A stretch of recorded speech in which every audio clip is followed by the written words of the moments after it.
퇴직할 때만 해도 저는 정말 편안한 노후가 시작될 줄 알았습니다.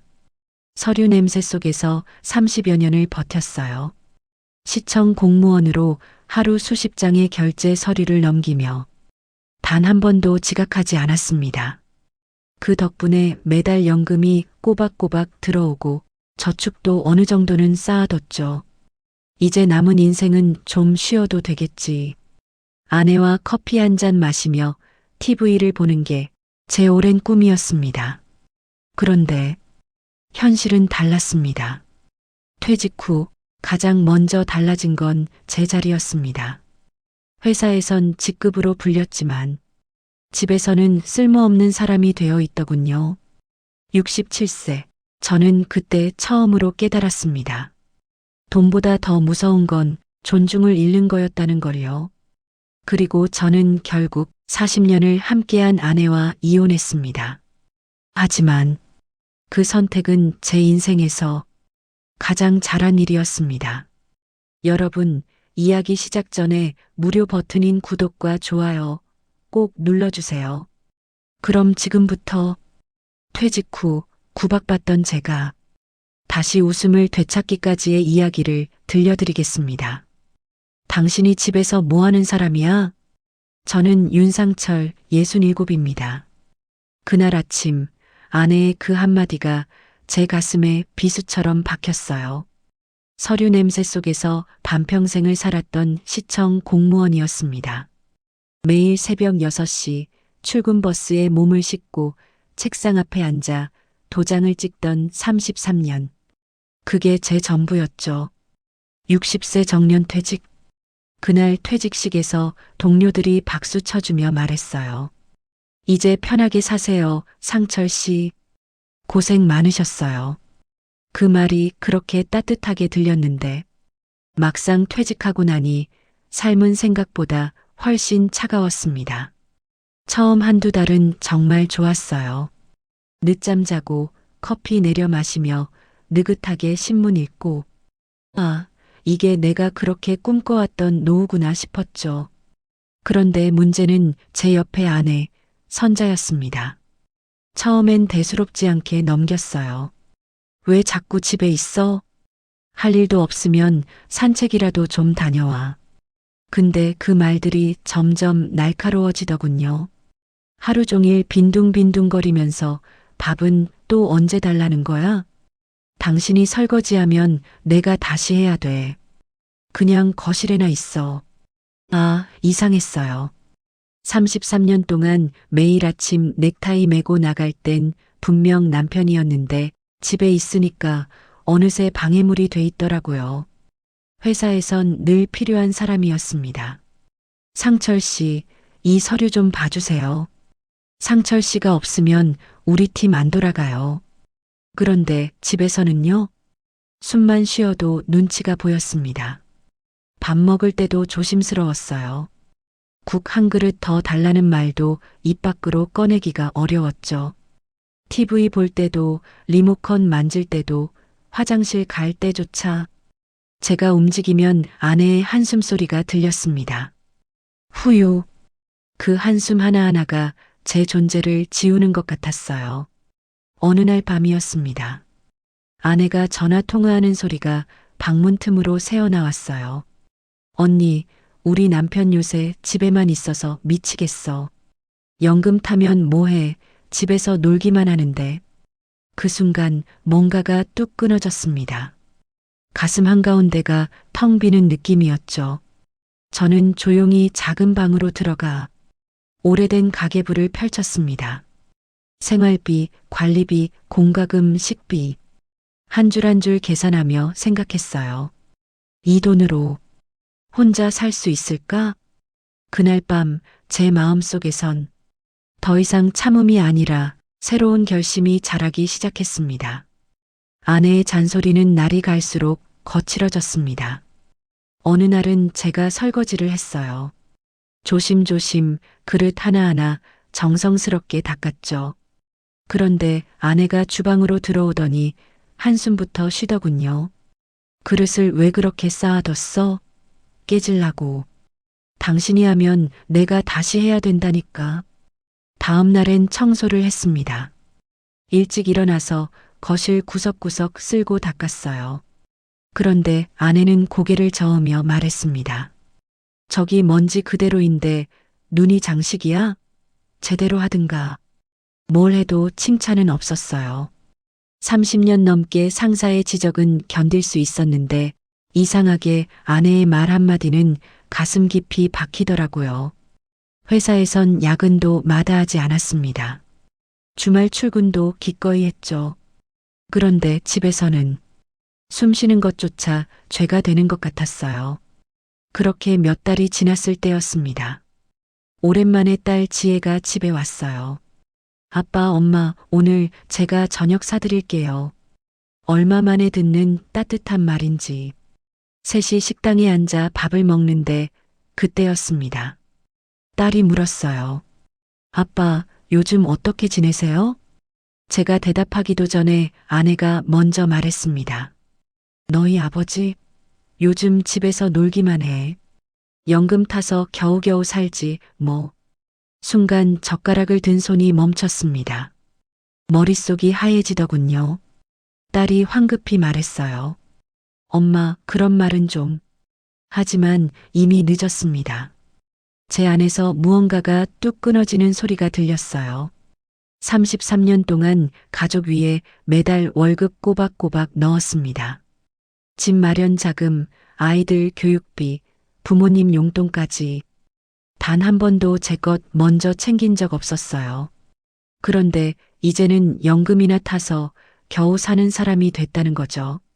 가족한테조차 쓸모없는 존재가 된 겁니다. 그날 저녁 집에 돌아와 혼자 작은 방에 앉았어요. 오래된 가계부를 꺼내 펼쳤습니다.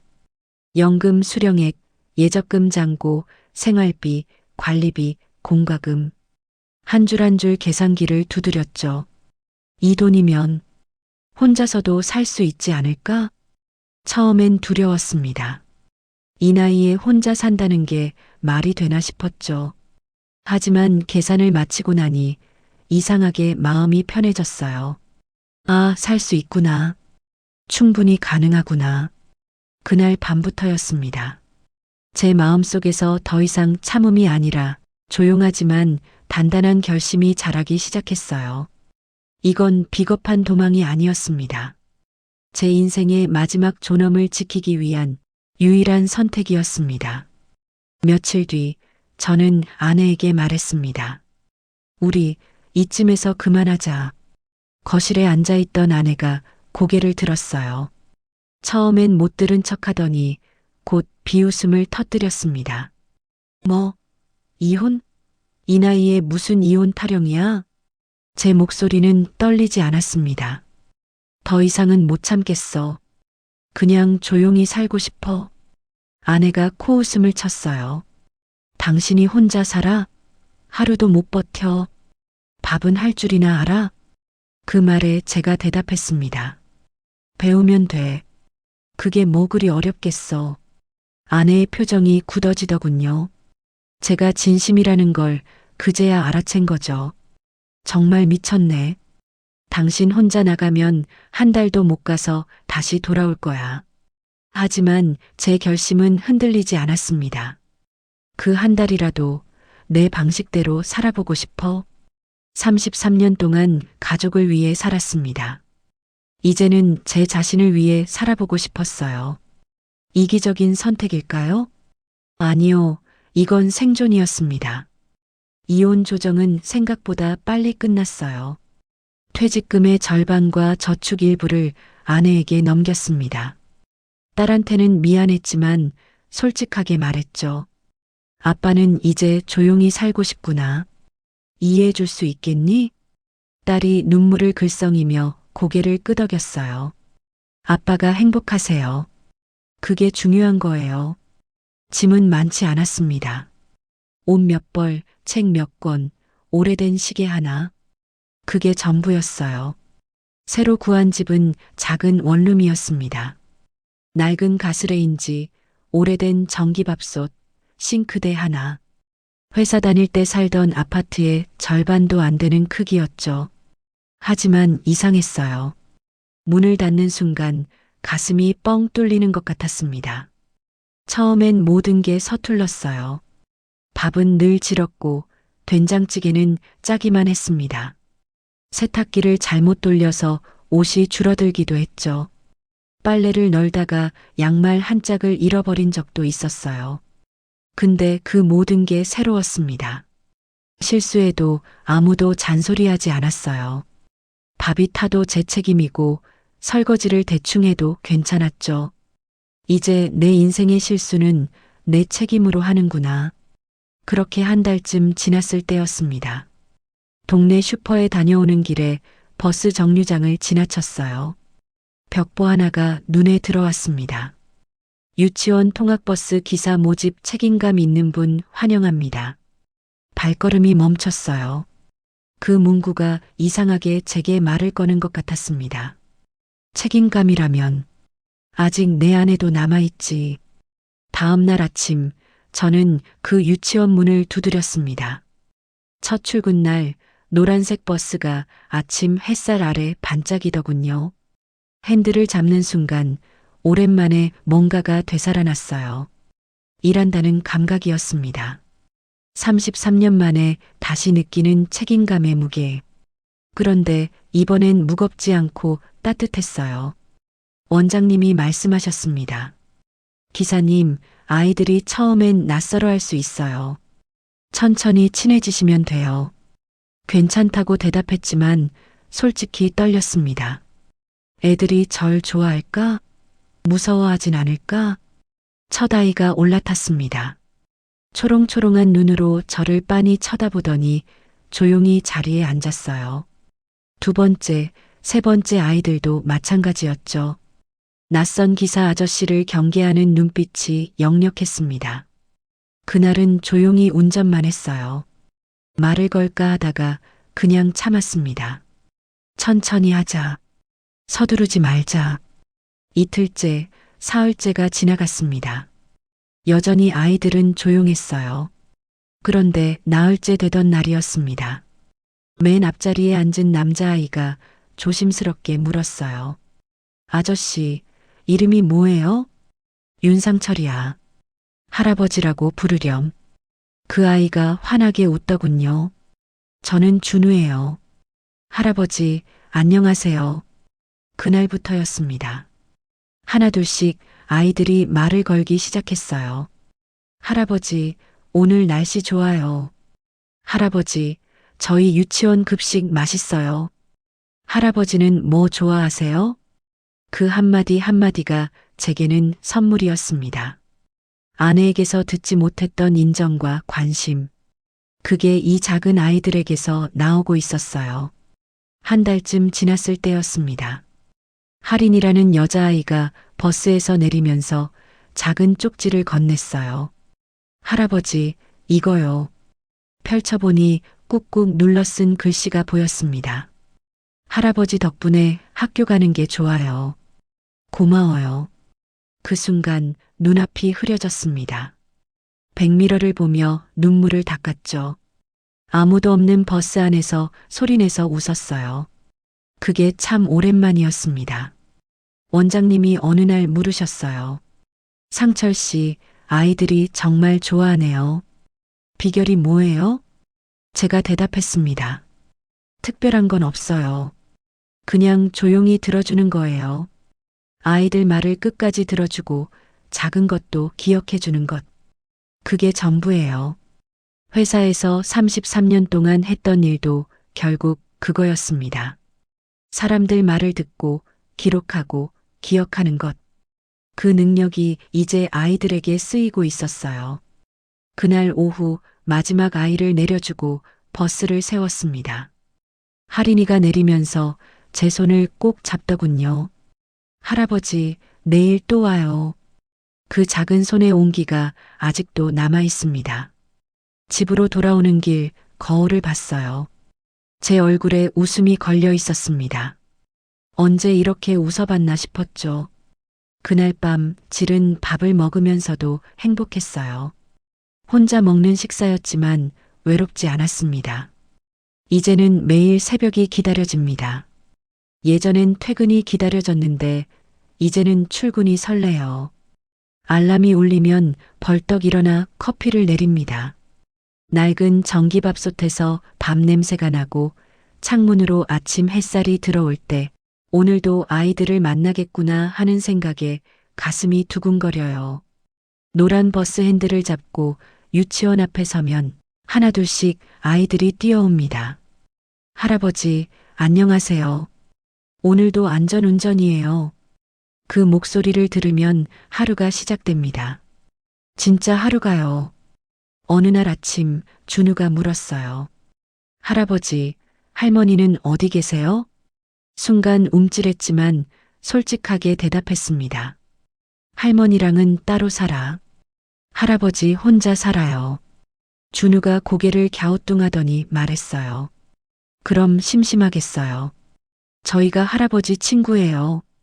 그 말에 웃음이 나왔습니다.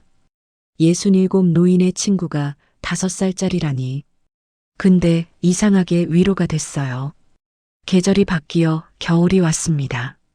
아침마다 버스 유리창에 성에가 끼었어요. 아이들이 입김으로 그림을 그리며 웃습니다. 할아버지, 이거 토끼예요. 저는 별 그렸어요. 그 모습을 백미러로 보면서 저도 모르게 미소 짓게 됩니다. 어느 날 저녁 딸 지혜에게서 전화가 왔어요. 아빠, 요즘 어떻게 지내세요?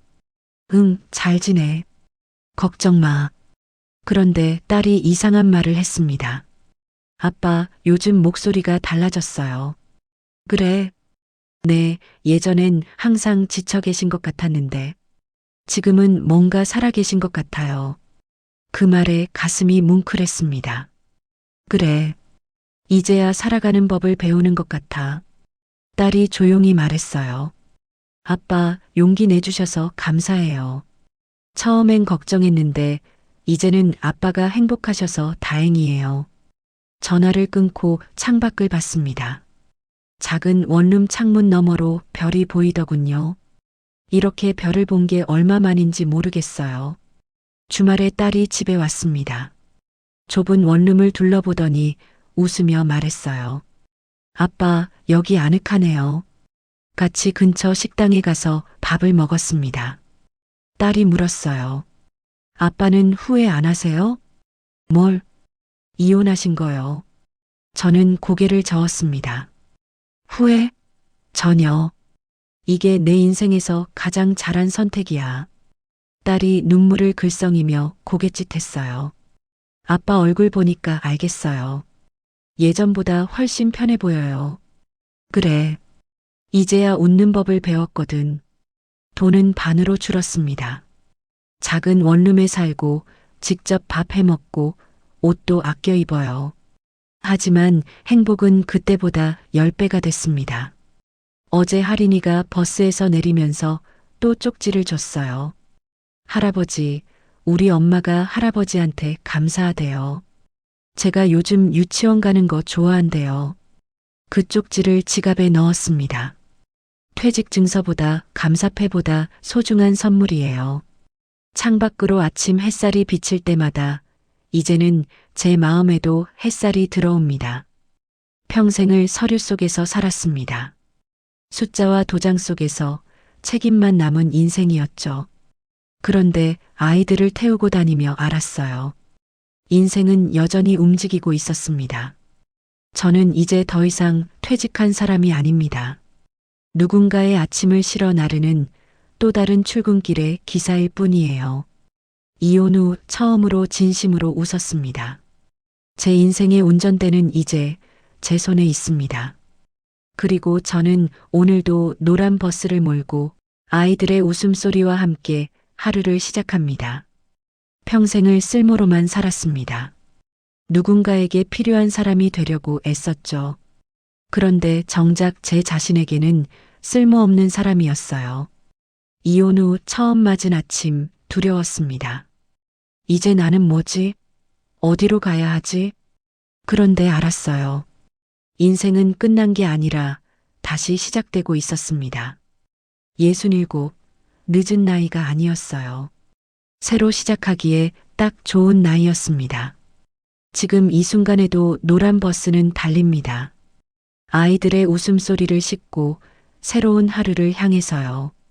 당신의 인생도 아직 달리고 있습니다. 멈춘 것 같아도 여전히 움직이고 있어요. 핸들은 당신 손에 있습니다. 이제 어디로 가시겠습니까? 여러분, 오늘도 인생 청춘 사연 끝까지 함께 해주셔서 감사드립니다. 어디에서 듣고 계시는지 남겨주시면 반갑게 인사드리겠습니다. 오늘도 행복한 하루 보내세요.